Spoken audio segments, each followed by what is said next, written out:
Hey guys, Jay here. This is SmartHelping.com. We've got another financial model template upgrade video. So this is on the assisted living facility financial model. And I haven't changed any of the core logic for how revenue and expenses work, staffing, loans, development capex, all that stuff works fine. It still has all the financial statements, three-statement modeling. We did have to update some of this based on the updates. Um, but I'll just go through quickly and talk about what's different. So you'll see the financial summary and equity in project returns and LP and GP returns. That's all reworked and much better in my opinion. This is the same update I've been doing on the other templates. So the first major update is how you define equity contributions. And so in the model, you can now do it over time. So on the monthly detail, you'll see it looks like this if you scroll all the way down. Now you can define capital coming in row 307 of the model. And then you have manual distributions and automatic distributions, and then a cash balance. And then you just want to make sure the cash balance stays above zero. Uh, some people might just go to the global control, take the minimum, which we calculate automatically, paste value into the period zero, and that gets you the exact amount you need with no room for error, basically. So you probably have a buffer, but that's what you can do if you want to solve for equity or a cash zero position. For the automatic distributions, it'll go on the global control. You can pick the start month of distributions and then the minimum cash you want to keep. Any cash above that 9 million will then go out to investors and flow over to the waterfall. We do have a joint venture waterfall here with IRR hurdles. If the LP and GP don't have hurdles, that's fine. You can just define a split rate here and it could be the same for each tier. And that just means, LP gets X%, GP gets Y%. Just make sure the hurdles are going up in ascending, like this number should be lower, this number should be higher than that number, this number should be higher than that number. That just prevents error, but if you have the same split, again, you can just put, 60-40 the whole time. If you have some hurdle you want to reach and you get past that hurdle and you want to give the GPs a promotion, maybe you can do something like that where after 20% IR, you now split cash a different way, giving more to the GP. There's all kinds of ways to structure this deal. It's just a negotiation, really. Let me undo that. And then the contribution rates are right here for how much of the equity that you're defining right here is contributed by the LP and GP. If there are no LP and GP, it's just a one-off, like a single owner operator project, then all you're going to really care about is the project level returns. You still might have your equity going in and out, which is fine. You could put that here just to show how much money you're putting in. And then whenever you're taking it out and selling or exiting, and you could just put a split rate at 100% to the LP and 100% contribution just to show one side of it, which will just be um, essentially the same thing as a project level, but the timing will be different because the project level is just going to show cash flows just based on the monthly cash flows in row 300. So this equity layer kind of sits on top of the project. So that's the first main update to the model. And this is a lot cleaner. It's less easy, or it's just makes the model more stable and people don't break it as much. Most of the models that I do work for clients on, this is one of the first things that they want it upgraded. So that's the reason why I'm doing this as a default now in all the templates. So there's that. Secondly, we added sources and uses summary. And on this model is a little bit different, not super, but it is kind of a hybrid between a business, assisted living facility, plus real estate. And you could model owning the property or leasing it out either way. But if you're building it or acquiring it, you'll have the development and acquisition costs. I added a period zero here. Just kind of makes the cash flows a little cleaner, especially if it's an acquisition. But you can define up to, what do we have? 1, 2, 3, 4, 5, 6 cost sections. And so that's to define either acquisitions, or if you're developing, you can define development costs over time. And all that will go through, and you can see on the uses here, the 6 slots are right there, and that'll all flow to cash flow as well. But this summarizes sources and uses dynamically up to the stabilization month, meaning it will look at activity up until you've reached your minimum cash position of the project. So if we go here, you can also define of these line items what is being financed and what's not, and how much is being financed. So, and that just flows right over to the loan draw, which is going to be a construction loan. If it's just an acquisition loan, that's fine. All you do is just zero out the interest rate, put the interest only period at 1, and then you can see that this just pushes right over to the P&I as traditional loan, and you can still do a refi on that in the future as well.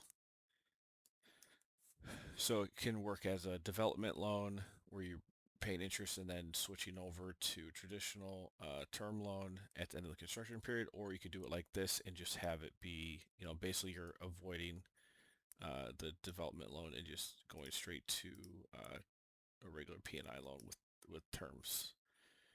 Now, these draws are still here because we have this marked as yes and this at 50%. If I were to put no here, you can see on the loans now there's no draws, and then those costs just flow right here still, but there's just no proceeds from loans. So this is all dynamic, works nice and easy. Let me put this back to yes. I'll put this, let me just undo actually wherever we were. So we were 8-month interest only. Okay, so that all works the same as it's been. Like I said, just we've added a period 0. That's the only difference. And then on the, you also have a period 0 and up to 24 months on the initial one-time startup costs. These are non-depreciable items. They could be consulting fees, legal fees, just different things that are relevant that happen one time that you just want to define here. This is another update I've had from clients, so it's not hard to add it in this way, so that's what I've done. And so those updates, discounted cash flow still works the same. This is just project level. But those updates also had to be configured onto the financial statements. So you can see on the balance sheet, we now have an equity row here instead of before it was a little bit convoluted. It worked, but it was just a little bit harder. This is just a simple equity row. I think that was the main change, and then just making sure everything balanced out and the financial statements match the monthly detail and all the other financial summaries.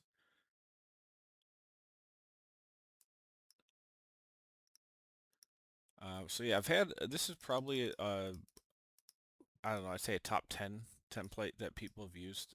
So I'm happy to get it upgraded. Like I said, it's kind of hybrid real estate and an operating company. So on your exit, and I'm going to leave the main overview video up on the site at smarthelping.com. You'll find it there, just where it was. But this will be an additional overview video or update video,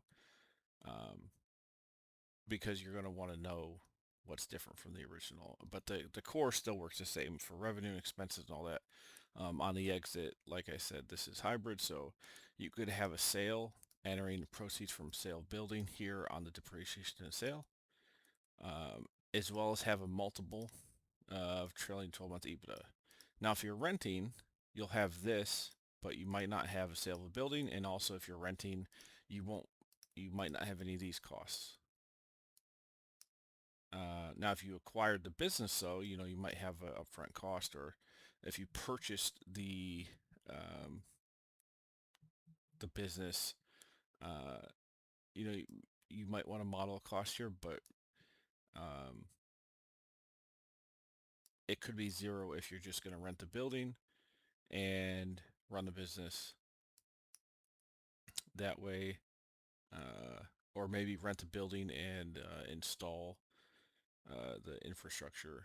There could be all kinds of different situations, but the model's pretty flexible. So you could do either or, both. And then when you sell, if you do own the building, you could obviously sell the business and the building. Um, and yep, that's pretty much all the updates. I don't think there's anything else new. The visualizations are all still the same. I don't think I added any new. No, this is all exactly as it was. Other costs, this is the same. CapEx, other CapEx items. Yep, this is all still working good. Month rooms opens just for the start of depreciation. If you are, and that's really only relevant. Well, it's also obviously starts your revenue, but depreciation is only relevant if you're looking at taxes and if you're obviously building, developing a new facility. Financing, so you can override all the financing by hitting yes or no here. If I hit no here, you can see there's no loans, and our equity minimum went up from about 7 million to 14, which makes sense because this was about 50%. All your checks are still down here to make sure your financial statements match. There's no imbalances, and it matches your monthly detail. Those should always be the same no matter how you change the assumptions. I've got a little investor summary here. Again, if you're doing the waterfall, these are the high level outputs. And yeah, that's pretty much it. I'm going to keep doing these upgrades. Hopefully I get a new template out for a new startup business. I'll probably start working on that this week or next week.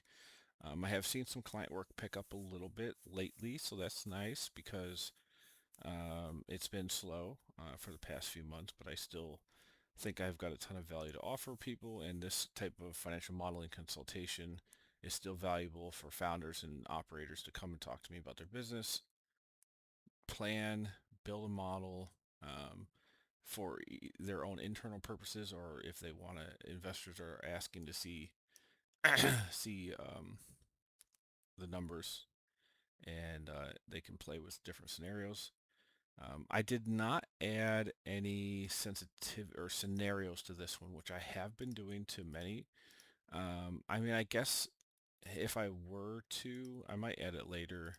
But we could have done maybe room prices and maybe the occupancy improvement over time, being higher or lower. That's probably it. But I've actually never had anyone request a bear base or bull case for this model. So I didn't add it. If you would like to see that and want to see this added to the model, I will do it. But if I don't have a request, I'll probably just leave it just like this. If you want to download it, links in the description box below. You can also, the link will take you to the website, SmartHelping.com. This is where I have all the financial model templates I've built. If you go to the financial models tab, you could see there's many hundreds here. And these are all ones I'm working on updating as well with this new logic. So this one should be in the real estate section here. Assisted living. Or I might have put it in the industry specific. It's definitely like about maybe 4 or 5 years ago I built it. Let me look here. Okay, did we put it in both? Yeah, I put it in both sections. So it's in the real estate. So if you go find that in the real estate section, it's right here. One-time download, $75. Add it to cart, download it. You can access it. You can upload it to Google Sheets if you want, or whatever you want to do. We've seen a couple of the bundles as well. The real estate models bundle, which includes, if for $300 you could get every access to all these real estate models. It's also in the industry specific bundle, and It'll also be in the Super Smart bundle, which is just every template on the whole site. Other than that, oh, you can hire me. $275 an hour is my rate for client work, and that just includes working on building models for your different scenarios that you might have. I do have these fixed price tiers. No one's been using these yet, but they are here if you want to try to do a fixed scope. But I mean, for, I don't know, the past 8 or 9 years, my model for billing customers has always been this, and it seems fine. So, but this is an option as well, the one-time fees if you want to go that route. All right, well, that's all I got for you on this one. Like and subscribe, and I'll see you on the next one.